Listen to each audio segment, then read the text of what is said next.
If I'm going to learn, let's just buy it, see what happens. Worst case, I can sell it and then I never do it again. The 0 to 1 is always the hard. That's why I say mostly out-of-state investor, because it's so expensive outside of the DC area that if I'm going to fuck it up, I'd rather fuck it up with a $100,000 house than an $800,000 house. I hate to say it, cross your fingers and jump in with both feet, because I think our biggest wins are when you take a chance.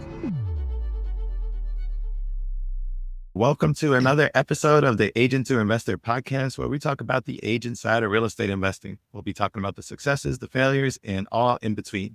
My name is Nico Garcia, local real estate agent and investor based out of Montgomery County, Maryland. And as always, I'm joined by my co-host, Anna Bialik, Northern Virginia realtor and mostly out-of-state investor. And today we have another wonderful guest. We have Mr. Ricky Ricardo. Welcome to the show, brother. Appreciate it, man. Appreciate your guys' time. Yeah. You know, we talk about the real estate community being really big, but at the same time, really small. And Ricky and I met through social media. We're super excited to have you on and kind of talk about your journey. Kind of just bring it from the beginning. You mind talking about where you're located, where you're from, and what originally got you introduced to real estate? Yeah, exactly. Yeah, it seems like a huge community, but when you talk to friends and family, there's only so many of us. So it's awesome. I'm Ricky Ricardo. I'm from California, from Sacramento area, just outside. So I'm dealing with the whole California prices in real estate. I'm not a guru in real estate. I'm in this journey. So I have a few properties and we can talk about that. I got a son I'm extremely proud of. He just turned 11. So that's fun. And I am a full-time employee. I'm in the trades. I'm in construction. I've been in it for going on 17 years. And just realized, I'm putting in 60 plus hours a week of straight hours, hard work, labor. And at some point, I'm not the oldest guy in the room. I'm not the youngest, but it's time I felt to actually try and make change for the future. So I love that. Yeah. And I appreciate that we were talking about this before we started. We just need to know a little bit more than the person behind us and kind of lay the breadcrumbs for them, because we're not the Brandon Turners of the world. We're not the Omni Caseys or Chad Karstens, who are people we've had on our show that are like 20 years ahead. It feels unattainable, but we're in the trenches learning it. And so other people are, wow, I can do that too. They've got 10 houses. That doesn't sound so bad. No, 100%. I completely agree. Because when we listen to those gurus, and I had to say that because they just have a bigger platform. They've been in the game a lot longer, right? So discredit to them, all respect. But it's hard to relate to. You're buying multi-million-dollar apartment buildings, and I'm just trying to get one. I'm just trying to get one house under contract to say I'm in the game. So I completely agree. Yeah, the 0 to 1 is always the hardest one. So I think we can be more relatable to people that are in the builder phase, trying to get out of their W-2s or really just trying to start the investing journey. So I know you're a full-time employee, and it sounds like you are in the construction side. Has that helped at all when you're looking at properties to invest in? So I invest out of state solely just because trying to learn. So I'm trying to take jabs at this whole investing thing and the money, right? So it's expensive out here. And so I'd rather learn with a lower cost option. And then maybe down the road, learn so much, I hit home runs in the state of California. We'll see. On that one. I know Anna invest out of state kind of for a similar reason. I don't want to just jump into it without you guys leaving a question to go into it. No, you're fine. I'm going to say you're like another brother from another mother. That's exactly why my husband and I do out of state. That's why I say mostly out of state investor, because it's so expensive outside of the DC area that if I'm going to fuck it up, I'd rather fuck it up with a $100,000 house than an $800,000 house or a $900,000 house. Totally get it. But people are terrified of investing what they can't see. And I guess when Nico was asking, you're investing out of state, are these places that need some cosmetic upgrades? Are they turnkey ready? With your experience, can you call bullshit on a contractor in another state that's oh, it's going to cost this much? I was going to touch on that. With the experience, I don't think so. It's weird, right? Because even if I could, I'm only able to see what you showed me. Yeah. And I'm not making the trips. So the whole deal in this is, what can I do sitting over here and what's happening over there? So there's a lot of trust. You can tell me the absolute best things and I can assume the worst. It's just hard being in the trades if you can't see it. Yeah. And that's the scary thing about this. I want to say in conversations, it can help. If I'm trusting them to be fully honest with me, there's a lot of conversations that aren't happening because the reality is contractors don't want to share all of the horror stories because they have fixes themselves. So it may not be a problem for them, or they might not be used to something that I'm used to. It's just the name of the game. I may consider something more hazardous or not as strong versus the guy who says he has a fix for it. I wouldn't say my experience outside of a conversation, outside of me getting on the ground is beneficial. That's the hard part of investing out of state is you have to put a lot of trust into contractors. And that's the biggest player in your team. I hate to say that you can probably find an agent that just wants to make a little bit of money, but you could probably plug and play an agent, whether you get someone that's really good or not, to purchase, sell, or whatever. It's going to happen. Yeah. Yeah. Let's actually talk about that. So you are investing strictly out of state. So what made you get over that initial like fear of doing that? And two, how did you build your team out of state? Yeah, the fear, I guess we can go back. I bought my first home when I was 23. I'm 39 now. So bought my first home when I was 23. I made $100,000 in 2 years. And then I realized the power of real estate.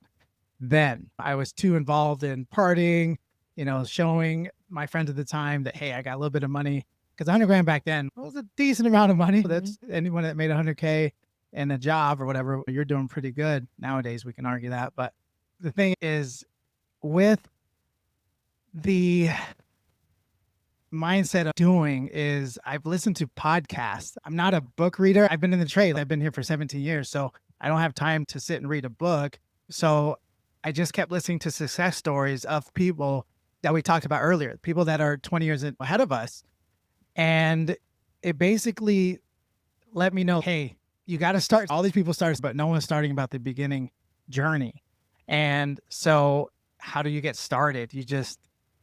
I hate to say it, you almost cross your fingers and jump in with both feet, because I think our biggest wins are when you take a chance. And like I said earlier, I'm not the oldest guy, but I'm not the youngest, but I have time and I have a solid employment background to where I can take a little bit of a risk. I'm not risking everything, but if I want to try this, I got to do it. So I think that was just an aha moment last year in the beginning of the year. I just said, this is the year I'm going in. And I started looking away from California, realizing that home prices and things are way more affordable in the Midwest where I'm at, or just outside of the state. And so I said, if I'm going to learn, let's just buy it, see what happens. Worst case, I could sell it, and then I never do it again. At least I say I tried.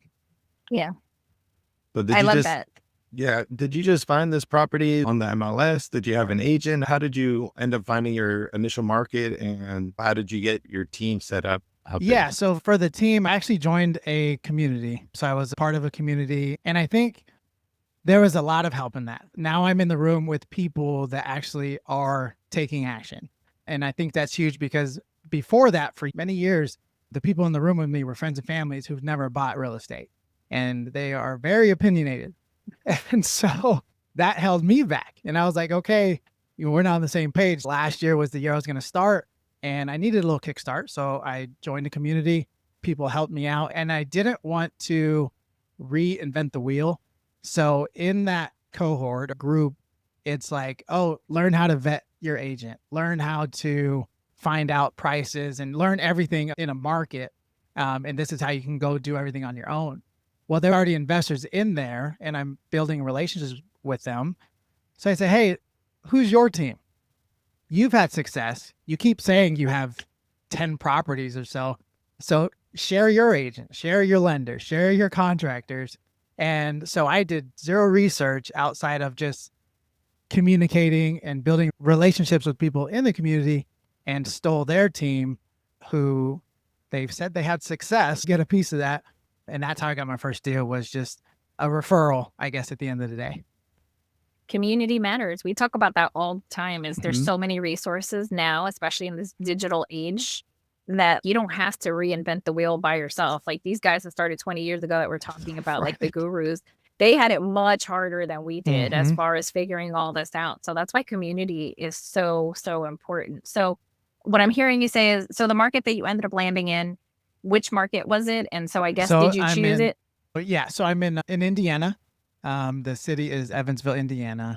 And you guys actually had a guest on, Ben Yeah, Ben. Vidovich is in the same market. So Yeah, okay. we met on social media, small That's- world. We use the same agents, same lenders. Nice. Anyway. Yeah, Yeah. so I'm in Indiana. It's just a low cost entry into it. Yeah. I've noticed that. I feel like our world, like you were saying, I feel like everybody does investing, but then I go outside and I'm like, oh my God, I met Brandon Turner. And the people are like, who?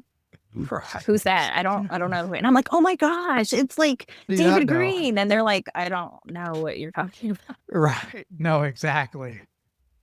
So, like Anna said, the community has been so helpful for me. And I know you're part of that community, which helped you feel comfortable with your first deal. But I heard you mentioning about vetting agents, and I know you relied heavily on your team and friends. But I'm just curious, somebody that's doing out-of-state investing, what are you doing to vet your real estate agents to know that they're investor friendly?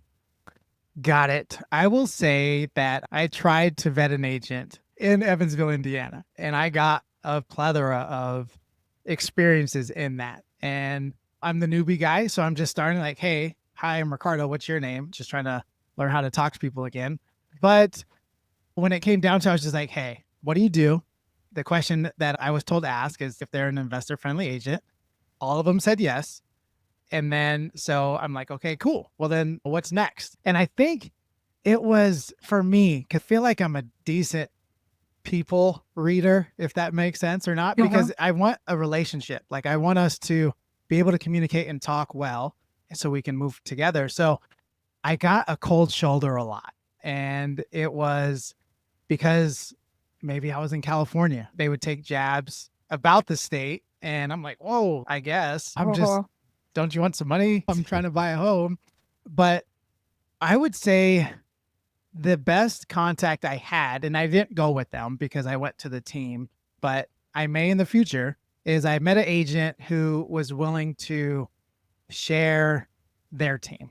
I like that. And I've had some success with, if I can get in the door of a group of people in the market that actually work together, then I'm all about it. So I don't want to give the new guy a chance because a couple of the agents were saying they're brand new because there's an argument you can get a hungry person from the jump. So that's not a knock, but it was, do you have any contacts that can help me?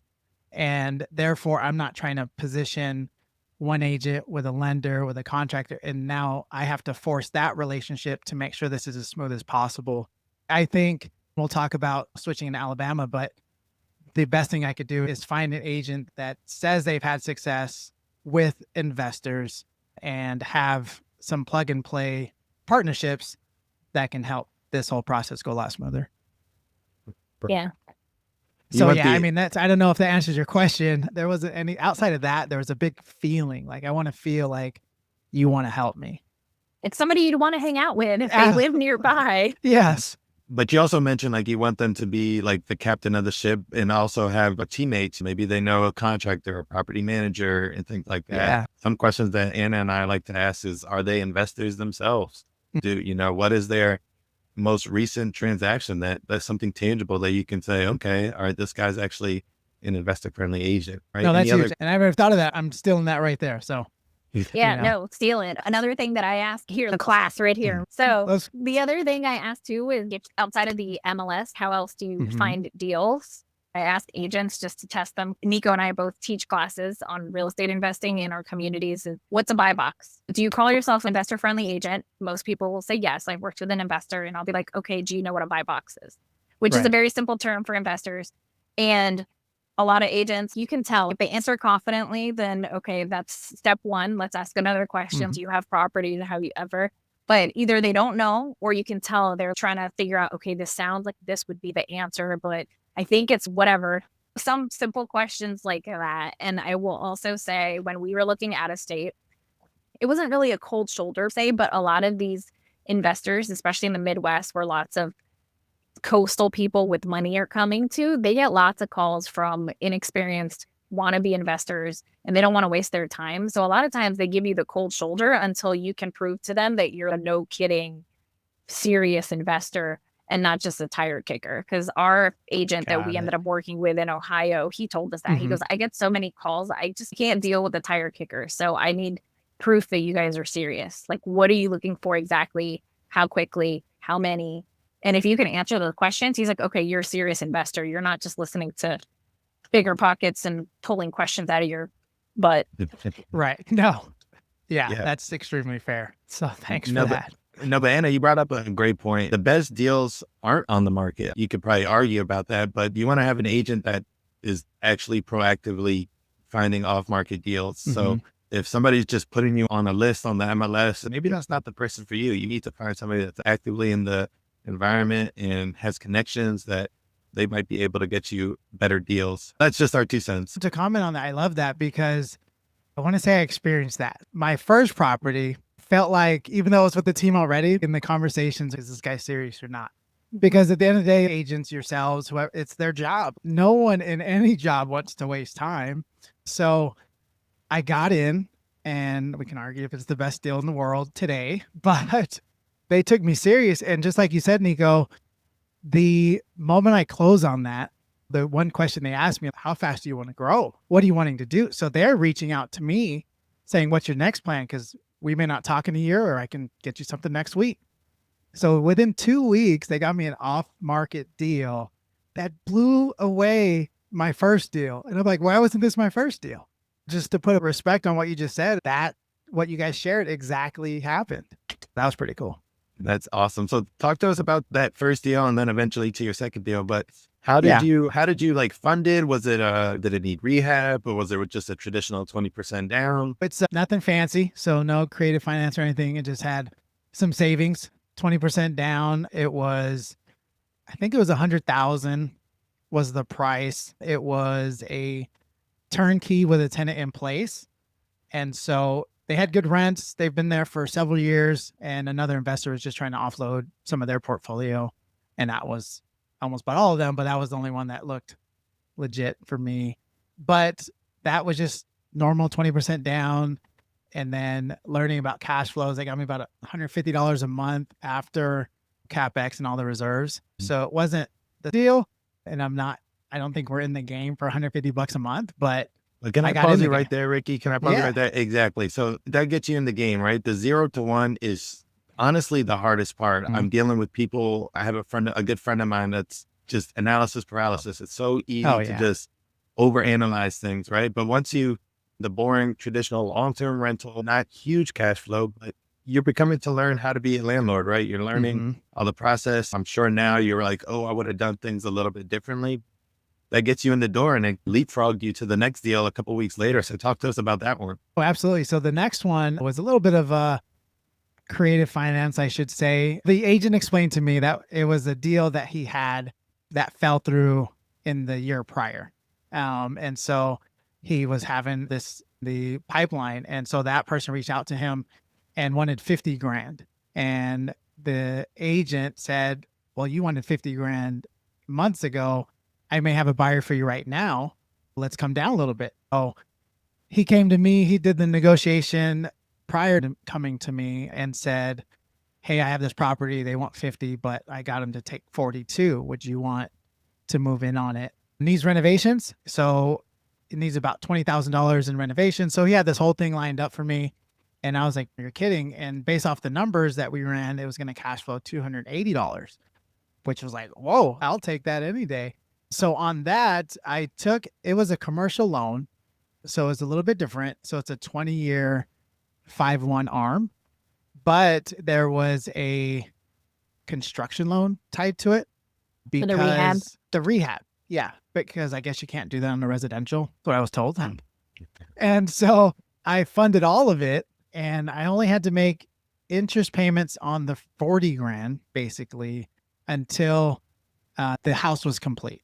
So once the house was complete, then I had to make payments on it. But by that time, the team was in place. We had a tenant, I had a property manager, get a tenant ready. So when it was time to make that first full payment, it was already covered by my second tenant. So wasn't much negotiating on there that I did. But like I said, the relationship of, I told my agent, I want to move on. Like, let's keep going, let's build. And so he brought that forward to me. And I think that was, for me, a home run, triple, whatever. It was some success and excitement in that one. I mean, within a few months, I'm going to step on my soapbox. Hold on, Nico. Give me a second. I was going to say, so I'm going to go back a second to you were saying I only made $150 and it wasn't that much. And Nico said from 0 to 1 is the hardest. But I will also say there's a lot of value in experience and education. So there's times you may get a deal done and you may break even. You might make $1. Right. But the experience that you got on it, you couldn't put a price on it. So I will say that to those that get those deals and they're like, oh, it was only $100, but how much did you learn? And after you gained their trust with the first transaction, was he, she, they was a true investor agent because they brought you the deal. They brought you the reno costs. They probably brought you the comps of what it would be after the repair value. Most agents, this is going to sound terrible. I'm sorry to the agents that don't know how to do this, but most agents don't think that far ahead. They'll just be like, oh man, it's $40K. Right. Exactly. And if you put all like what your agent did and put it basically on a platter and you're like, all you need is the green light from Ricky to say, all right, let's move forward and we can move quickly, then I think everybody has a better experience. And even for the seller, right? The seller's happy because you can move fast on the property, right? Right. I guess that's the thing with the commercial loan was it was less inspections that had to have getting approved, but we're dealing with the market there. I mean, they're 80-year-old homes. So if you go the conventional route, and then there's loan limits, right, for residential and commercial. But the cool thing on that, I will say, I am excited on that one. So I put about $15,000 down on that property for the totality of it. But because it was a commercial loan, it still feels weird to me, but they did it. So it is what it is. They overestimated, they call it a reverse BRRRR. They overestimated my rehab and said, we need 30 grand. Well, the bank didn't care, right? Because the payments are going to happen anyways. So the contractor got paid that money to do the whole rehab. There was just slightly less than 10 grand left. And that was a buffer just to say in case we go over the 22,000. And so I got that money back. And this home, I mean, now instead of the 280, it cash flows 250. It cost me $5,000. Yeah. That's almost a perfect BRRRR. Almost. Absolutely. Yeah. Cool. But that was, like I said, they did all this because they knew I was serious, I guess, you know? Yeah. And you wouldn't have had this much success in your first and second transaction had you not surrounded yourself with a community of people that had done it before you. 100%. So true. Speaking of that loan product, I think Anna, correct me if I'm wrong, but you did a similar kind of loan product, right? You might just give the cliff notes of what that could look like for people that are just wondering what a construction loan is and how that can be a benefit for investors. Yes. So I don't know if this is the case for you. So we did it down in Southern Virginia. It's a small local bank. Okay. I always recommend going with small local banks if you can get a relationship going because they have more flexibility, especially if they hold their own portfolio of loans, which means that they give out the loans, but they keep them in-house. They don't sell them off to loan processors or whatever they're called. So we had a small local bank in this small little town where everybody knows everybody. They're related somehow. And we bought this property. We got this property under contract. We went to the local bank. They did an estimate. They send an appraiser out to do an estimate on what it could potentially be ARV wise. And they did a construction loan basically the whole product there was the purchase part and we were only paying interest on the purchase. Okay. And then there was a construction part to the loan. So as the contractor finished things, they had to provide like proof and pull draws, and the bank would send someone to the property to make sure that the work was actually done before they paid out the money to the contractor for the draws. And that was done over a period of several draws. And then once they completed that, they went and redid the appraisal on the property to make sure, yes, it indeed still appraises for what we thought. Of course, It did. And then it rolled into a fixed rate mortgage product. I think it's 20-year fixed. I think it does. It's the same thing. It's at 5 years. It goes up like 1% or something like that. Every 5 years it adjusts. But it was all through the same bank and it just rolled from one to the other, to the other, to the other. So we bought it, we renovated it, and it rolled into a fixed rate product all with the same bank. And it was set up like that from the beginning.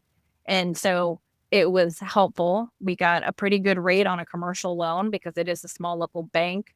There were some terms we didn't like about prepayment penalties, and they actually took them out because we're like, hey, if we want to pay it sooner, can we take that out? And they're like, yeah, sure, why not? Because they have that flexibility to do it. And because they have to send someone to the house to go check it before they give the draws out, we had that extra layer of, I guess, sanity check because we don't live there. We're like 4 hours away, but someone actually has to go and make sure the work is done. Yeah, that sounds exactly what I was using. There you go. So moral of the story is, talk to banks, talk to local banks. You Mhm. don't need the big conglomerate banks. You can use little guys because they have a little flexibility and they can get creative on deals that benefit investors. So I should have asked you this. Are these properties single family homes or multifamily homes or? They are single family homes. Okay. So just real quick, it was a 3, 1.5, my first home. And then the second home was a 2-1 with a converted space. Got it. And you're doing just strictly long-term rental? Long-term rentals, correct. Okay. Yes, sir. And I think you mentioned you ended up venturing off to another market. So what made you decide you wanted to do that? Were you just trying to test other waters? I love that question. Here's the thing. We're not. I shouldn't speak for anybody, but I'm trying to reach financial and time freedoms. Whatever that means different things for everybody, right? And so I know my situation, and I can take an emergency call out and make my cash flow, but then I'm tying myself to my work even more and taking away from life. And so I was like, I need some money. I need something serious that's going to get me started. And because I'm now fully invested into this. Once I got that first one, I'm like, let's go and let's give this a real try. And talking with other investors, there was the options of Airbnbs. There was the option of buying a midterm rental, but I didn't want to put all my money into this. And so I was trying to look at my reserves and see, well, I don't want to put any more money. I want to play with house money. And so I thought of, well, maybe I need to do a flip without thinking anything else. I hear all the stories online and Instagram about everyone making $250,000 and so on, $500,000. And I'm like, maybe there's something there. Why not? Why not try? So got on Google, got on my hustle, jumped in Reddit forums, jumped in Bigger Pockets forums, and I kind of left the community because I shouldn't say, they didn't steer me away, but a lot of people told me, don't do a flip as a beginner. Like, it's a lot involved. And so they did have some helpful tips, but I kind of went on my own, kind of went rogue and found phone numbers. And I just started calling people. I'm like, hey, I'm an investor. Like, Ricardo is an investor. I got 2 deals. What's going on? And so from that, I was in an accountability group. We had chose 3 markets, and I chose Montgomery, Alabama as mine to do research on. My 2 people in the group fell off. It is what it is. And so I was stuck with what I learned in Montgomery. I was like, I found a deal. I found a property and the numbers looked good. I was taught to look at numbers, and that's all it was. And I found what I thought was good. I made contacts with contractors, agents, and then a lender that was willing to help me out on that. And now I'm looking at flip money that was, I don't even know if you 100,000x over my cash flow, right? But looking at 150 grand in a deal that I could afford because I found out there was a loan product that could help me afford it. So it's not like I have $100,000 of cash to do a full Laying around. renovation. Yeah, exactly. That's what pushed me into the other market, was just trying to go get some house money to play with. Okay, so what happened? I want the end of the story. Yeah, You can't just I got the house and no negotiation skills, right? Other than everyone says the house on the market don't pay listing. Okay, cool. They wanted 130,000, and I'm like, that doesn't make sense to me. So the listing agent says, what do you mean that doesn't make sense to you? What makes sense to you then? I'm like, oh crap, what'd I do? I don't know. So I said, well, let me call you back. So I called back. I said 90 grand. And she was like, that's not going to work. I'll just be honest. I've gotten lowball offers, and I was like, okay, cool. Be respectful, talking with her. I wasn't being a douche and trying to be aggressive. And she said, if you could beat $100,000, let me know and we can continue these conversations. So I used a hard money lender, and I came in with $105,000 pre-approval letter from the hard money lender, sent it to her, and she didn't respond for 2 days. I'm like, oh gosh. And then I got the text that says, congratulations. If you want to move forward, we'll accept this for 105 and let's go. And that's how my negotiation skills took place. And I got something less. Yeah. So, I mean, so many nuggets there. One of my mentors say, if your first offer doesn't insult them, it's like, well, you're not going low enough. So in the back of your head, you're like 90, they'll never go for this. But really that opened the conversation to like, okay, the listing agent's talking to the seller, hey, we got an offer for 90. Okay. And the seller's like, okay, can they do 100 or beat 100? Yeah. So that really, 130 really is the suggested price, right? Anybody who's a real estate agent knows that unfortunately sellers go online, they see Zillow, they have this mindset of, hey, I want X, but the market's going to determine what your home is worth, especially if it needs a lot of work like this one, like a fix and flip. So that's awesome. And you used a hard money loan. Was this the first time you used hard money? First time I used hard money. And I want to also say back to Anna taking these steps, and the relationship is, if I don't get that second deal from my agent to do renovations, because it qualifies for renovations, I wouldn't be in position to use a hard money lender because they require some kind of rehab and experience. And so I was like, sweet, like this couldn't work out any better than just following the story. Nice. And have you resold this flip, or are you still working on it? No, we're still dealing with that now. There's a lot of us sellers on the market when I read, right? It's still listed, put it on the market. It's about to hit 90 days, but I think the average is right around 90 days. And so because the hard money lender needs to be paid off regardless, I'm now starting conversations for a cash out refi, just in case, to use a different exit strategy just to get out of it. So it's still listed. I'm dealing with journey of trying to get that sold. And there's a lot of emotions tied to that. Well, here's another relatable story. Nico actually went through something similar about a year ago where they were working on a fix and flip, and they had a private money lender. They went to go sell it, and it wasn't moving. And now he owns this property, and it's one of his rentals. Yeah, essentially that was my first BRRRR deal. So yeah, you never know. And if it's in a part of the market that you think could appreciate in 5 to 10 years, that could be a blessing in disguise, right? But yeah, I'm glad you said that. So that gave me a little fire to, if I went that route, it's not a failure, because there could be almost a perfect BRRRR anyway. Yeah, that's why we've learned to always, what our mentors always like drill into our head is try to come up with at least 2 exit strategies for any deal. So that way, if one doesn't pan out, you always have another one, whether it's, you do a midterm, short-term, long-term rental, you sell it, whatever. So I do want to ask, so where was your agent in Alabama? I didn't hear you say anything about an agent when you were negotiating the buy. So the agent was in Montgomery. Okay, you did have an agent. Yeah. When you bought the house? No. I did not have an agent when I bought the house. Oh, okay. I was going to say, man, you had a shitty agent if you had to do your own negotiating. I got the contractor. He had a couple of properties that he was aware of. And so I bought without an agent. I used somebody that just did paperwork to do that. Like a transaction coordinator. Yeah, transaction coordinator. Ricky, that bike helped out because, the seller didn't have to pay buyer's agent commission. So then maybe got you over the hump against other competitors, right? Yeah. Yeah. So we're not saying to not have agents, because agents can protect you as a buyer, but you can use that once you get more experience and things like that. You can use that as a tool. We don't recommend that. We're the Agent to Investor podcast. Right. If you have a good agent on your team, obviously that could help you, right? Right. Definitely eyes on the ground that can go over things to make sure you're not buying crap, I guess. Am I allowed to, can I share with you how I do my negotiations and see if it's helpful? Sure. Yeah. Because you were like, 90K feels good. So my husband and I normally do is we'll look at the property. We'll look at the ARV, like the type of comps, and what the estimated rehab costs are. And we usually, I think it's 75%. Nico knows these numbers. So like if it's a 100K house, I'm using really simple numbers for me. And it's going to take 25K of rehab.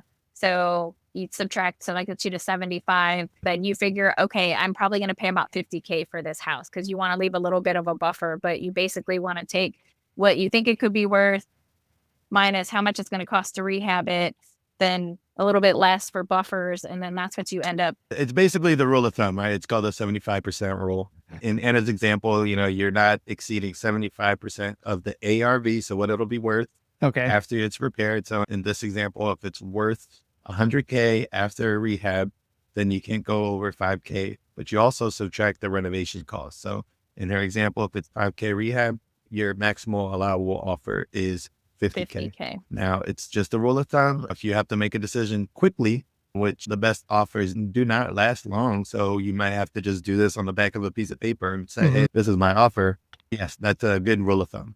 Yes. Okay. It also So- helps if you know it, because if you can explain it to the agent that way, I have found, especially in maybe an agent that's not as investor savvy, if you can walk them through like, hey, I'm not trying to lowball your client. Like, this is my math. It's this much to rehab. This is how much it's worth. This is my profit that I need to make. So that's how I get to this number. Sometimes agents will get it and they'll be able to go back to their client and explain to them, like, this is why you're getting so many lowball offers, because they do need to make a profit. And Got so it. being able to explain it to the other agent is sometimes helpful if they're a reasonable agent. 100%. Got it. If you already knew this, you can tell me I to did not shut it. know that. I didn't. Okay. I literally grabbed the number. So- Hey, but it ended up working out. You know, you got a property below market value and now you're working through your flip. I also wanted to just congratulate you for doing your first flip. I know you mentioned, and clap it up. But I'm doing the same thing. Anna's doing a renovation project as well. So like having kind of cherry picking which ones you want to hold on to, which ones you want to fix and flip, increasing your active income can help you to put down payments on your next rental. So it's not a Right. bad thing if you're doing a little mixture of both. In the real estate space, there's so many different strategies. So you don't want to do a little bit of everything, but if you're open to doing 1, 2, or 3 and getting really good at that, then that can be beneficial for anybody's business. Yeah, for sure. But Rick, we are getting close on time. So we always like to ask a few final questions. I know we talked a lot about real estate on this episode, but I'm just curious to what you and your family like to do outside of real estate. Do you have any hobbies? Yeah, no. So outside of real estate, when I'm not working so many hours, I enjoy jujitsu. So that's a fun little sport combat thing. Get to get some sweat and some aggression out. And I love to play basketball. So I'm in a rec league every Sunday. Just kidding. There's no NBA going on. Okay, But you would have fooled me. I can't tell how tall you are through this camera. You might be 6'5", so who knows? No, so though we get a couple Kings players that come and play the rec league in the off season, but it's nothing. It's just a rec league. But that's fun. I get to hang out with the guys. My son is big into musicals, and so he loves acting. I love supporting him in that. And so I post him every now and then. So if you guys ever see it, he's quite the little star. But yeah, that's what I like to do. I host a podcast show. That's now a hobby. It's called the Ricky Ricardo Show. And then I don't know if real estate's a hobby. I'm trying to make it a real thing. So I guess at this time it is too. So but for fun, jujitsu, basketball, and whatever my son suggests or wants to do. So talk to us about your show. I know you just mentioned it, and it's kind of how we got introduced. So what made you want to start a podcast?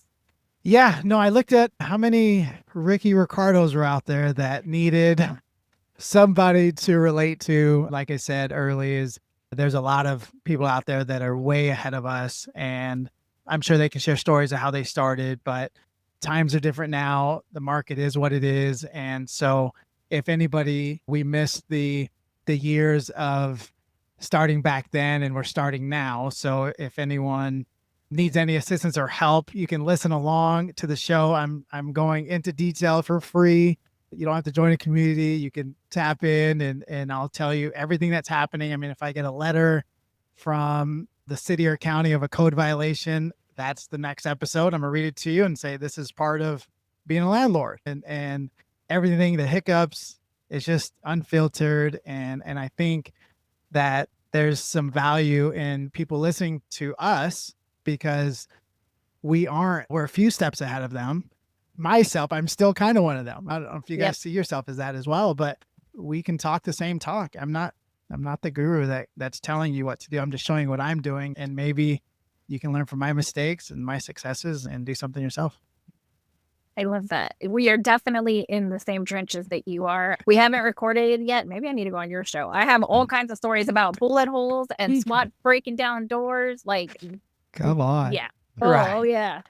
I got all the stories. Nico's always like, what's going on this time? I'm like, She's got a lot of great stories, so we'll have to dive into those. But Ricky, you've been in the business for a little bit now. So what is some advice that you would give your younger self from what you know now? Any advice off of your journey so far? For sure. Your circle is power, because I've said it before, you've experienced people in your group, if you haven't started, that the opinions of your close friends and family that never done anything are the ones telling you exactly how to move. And if you're not talking to people or getting in the same room with people what you're trying to do, you're not going to take any steps to move forward. And it's scary. It's a big monster on the other end. But when you're in the same room with people that can talk, be motivated together, help you guys push each other, not that it gets easier, but it's easier to want to learn to take actionable steps to take progress in whatever your goal is. For my case, financial and time freedom.